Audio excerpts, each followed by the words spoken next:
Hello and welcome to our podcast, On Your Marks. My name is Peter and I am the leader of St Mark's Church in Jersey, a growing, friendly Anglican church in the centre of St Helier. We want to take the Bible apart and see what's really in there, going beyond the face value to dig a little deeper into certain topics. We will bring you fresh content every week and hope you get a lot out of listening. So, if you're ready, let's go. Well, hello Ray. Hello. And hello to everyone listening. I'm sitting as usual with my friend Ray, and we're here to discuss our Sunday service and the topics we covered.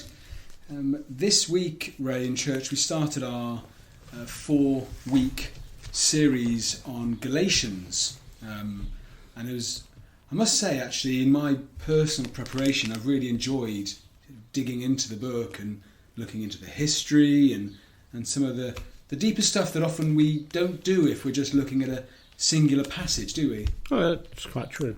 And it's valuable to work your way through. I think I can admire you for fitting Galatians into 3 weeks, but there we go. 4 weeks, is it? 4. I know. We could have definitely done it a lot longer. We've got other things in the pipeline with King's Chamber Orchestra coming and things like that. Yeah. Oh, it's an everlasting conundrum, this, of whether you focus on key passages and move fairly steadily through, or whether you get really almost bogged down in something. It's difficult decisions sometimes. Yeah, very. Yeah. We're starting in Galatians 2, verse 11 to the end of the chapter. So it's 10 verses in all, down to 21. I'll read, and then we'll crack on. Yep. So, Paul opposes Peter. But when Cephas came to Antioch, I opposed him to his face, because he stood condemned. For before certain men came from James, he was eating with the Gentiles. But when they came, he drew back and separated himself, fearing the circumcision party. And the rest of the Jews acted hypocritically along with him, so that even Barnabas was led astray by their hypocrisy. But when I saw that their conduct was not in step with the truth of the gospel, I said to Cephas, before them all, if you, though a Jew, live like a Gentile and not like a Jew, how can you force the Gentiles to live like Jews? We ourselves are Jews by birth, and not Gentile sinners, yet we know that a person is not justified by works of the law, but through faith in Jesus Christ. So we also have believed in Christ Jesus, in order to be justified by faith in Christ, and not by works of the law, because by works of the law no one will be justified. But if, in our endeavour to be justified in Christ, we too were found to be sinners, is Christ then a servant of sin? Certainly not. For if I rebuilt what I tore down, I prove myself to be a transgressor. For through the law I died to the law, so that I might live to God. I have been crucified with Christ. It is no longer I who live, but Christ who lives in me. And the life I now live in the flesh, I live by faith in the Son of God, who loved me and gave himself for me. I do not nullify the grace of God. For if righteousness were through the law, then Christ died for no purpose. Ray, before we kick off, it says in verse 11, when Cephas is Peter, but why are we calling him Cephas? He was known as Cephas, and Cephas, I believe I'm right in saying, is the Aramaic form of rock, so he was called the Rock, and that is translated into Petros in the Greek, which again means rock, and that in turn is translated into the English language as Peter. Right, yeah, and Cephas was the name that Jesus gave to Simon. Yes. Simon becoming Cephas, Peter. Okay, brilliant. So, Ray, what are your initial thoughts of what we've read? It's quite a crucial passage. It sets out the foundations for the reality of Christian life in the spiritual dimension. It is not the whole picture, because Paul subsequently in Romans, for instance, and elsewhere, makes very clear that the law is not finished with. It still has a function and a purpose. It's an important one. But here he's comparing people who use the law as the foundation for their life and the way they live out their particular faith, and those who base their faith on what Jesus has done for them. So there's a massive contrast, he says, and he hangs it on this incident, which is quite fascinating. That too is important, because at this particular time Antioch was a very significant place, very much a focus for the growing influence of the Christian faith.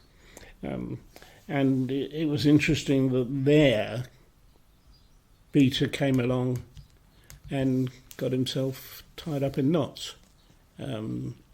There's also the influence of the church in Jerusalem beginning to experience difficulties, and we have what's called a dispersion, where the church spreads.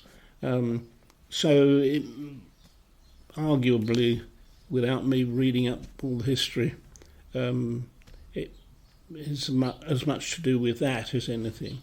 But the reality is there was a strong church by this time in Antioch, an effective church. It was growing amongst the Gentiles, and becoming very effective. So along comes Peter, and is impressed clearly with what's going on, and sits down to supper with the Gentile believers, of which there seemed to have been a significant number. And until visitors from Jerusalem, whether they were simply following on, it's not really terribly clear, is it? It came from James. So James, the leader of the church in Jerusalem, and brother of Jesus. Now, that's not always clear, because there's James, the brother of Christ, and there's James the apostle. Yeah. And it's not always clear which is which. I'm not always clear anyway. But the important thing is it was James who led the church in Jerusalem. I do feel sorry for Peter. I can see. How yeah, I but he was a bit two-faced. Let's face it, I'm afraid. I mean, I could imagine all the enthusiasm, all these people converting to Christ. This is wonderful. Yeah, let's have supper together and rejoice in it. And then coming round the corner comes a little cohort of traditional Christians from Jerusalem. Whoops! I'm going to get caught, and it's quite a human story in some ways. Yeah. And I noticed, before we get too worked up with Peter's misdemeanour, Paul himself is a little bit dubious in his language about the unsaved Gentiles. Yeah. So that it's not just Peter who's getting it wrong. There's a wee bit of learning to be done by Paul as well, I think, at this stage. I wonder why Paul also did this in front of everyone. Obviously he thought it was such a big issue, but why he didn't just speak to Peter at one side? Well, it was an issue in the church, and having the leaders from the church in Jerusalem present lifts the whole thing into a new sphere. And it was important to deal with it, and to deal with it publicly. The Gentile believers needed to be affirmed and encouraged and blessed, and leaders from Jerusalem needed to be put right. Right, okay. And also to try and suggest, I think, that any two-facedness was not really the way to handle it. So maybe the way he handled it was probably appropriate for the... Well, it's not. I think for the occasion Yeah. or for the situation. Yeah. Yeah. But it was with purpose. He was still... I mean, he was going to be visiting Jewish synagogues throughout the Roman Empire for some time to come. And he was going to have to take them from a position of dependence upon the law into a new experience of dependence on faith. And he couldn't afford to allow it to be captured and turned around right at the beginning here. It was, I think it was an important statement at this stage. He needed to set his parameters, get his priorities right. So when you said it before about language, verse 15 says, "We ourselves are Jews by birth and not Gentile sinners." That's what it is, yeah. Now, I you feel, did he almost let slip some phraseology which was dubious? Yeah. I don't know. Because we're all sinners, we all we all do fall it. short. Yeah, well, yeah, but we all do it, you know. I'm sure I could at times. Yeah. Perhaps habitual, perhaps there was some identification of sinfulness with Gentileness, and we don't know. No. But it does grate a bit, that, to me. Yeah. Well, I thought the same when I read it through. Yeah. If we hear a slight squeaking in the background, it's not a mouse that's entered. You just have a window washer that's turned up, and so there could be a squeegee on the window. If anyone is listening and hearing a squeaking, it's the one he's just done is looking lovely and clear now, though. Anyway, I'll have to pay out before it disappears in a minute. So, okay, the key bits of this passage come in verse 17 onwards. Correct. Yes, that's the real guts of it, and we've already discussed justification, and we've been very definite about that. Here is a specific example where Paul is applying the whole process of justification and explaining it much more fully than the rather more technical language elsewhere. Yeah, that's right. Just for anyone listening, last week we ended up talking quite a lot on the difference between justification and righteousness and things like that. So go and have a listen if you haven't already. So this is the practical working It's a practical example of what it means. So Ray, in verse 19 then, for through the law I died to the law, so that I may live. What do you understand then by dying to the law? For through the law I died to the law. Right. Is this a bigger question? Yeah. I mean, it's a pretty complex argument in some ways. Basically, the law is seen here as something which can take a real grip on us and hold us down and restrict us. And we see the law as essentially restrictive and preventing us doing things and so on. So it becomes essentially something very negative, and we go into he sees it as going into some sort of decline almost. And so that is something which speaks of death and judgment. That typifies the function to some extent of the law. There is another side to the law which Paul comes on to elsewhere, and that is its purpose of restricting us from going too far into sin, because the law defines what sin is. And in defining what sin is, it says you don't go there, you don't do that, you don't live like that. But nonetheless, it is strongly endowed with this understanding of it speaking of final death, that there is no ultimate hope without the other side, which is grace and Christ's work on the cross. So if we embrace the law, and if we try and live according to laws, we fail, and we always will, because we can't do it. We can't do it in our own strength. It is impossible, and therefore the law speaks to us of death. I die because of the law. The law declares me to have failed. I see that, yeah.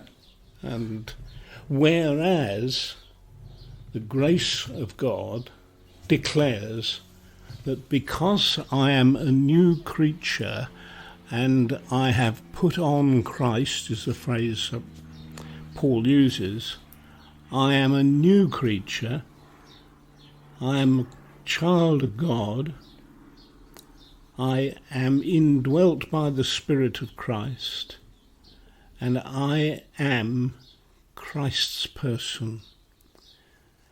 And that has changed me by God's grace, not by my effort, not by my striving, but by what he has done.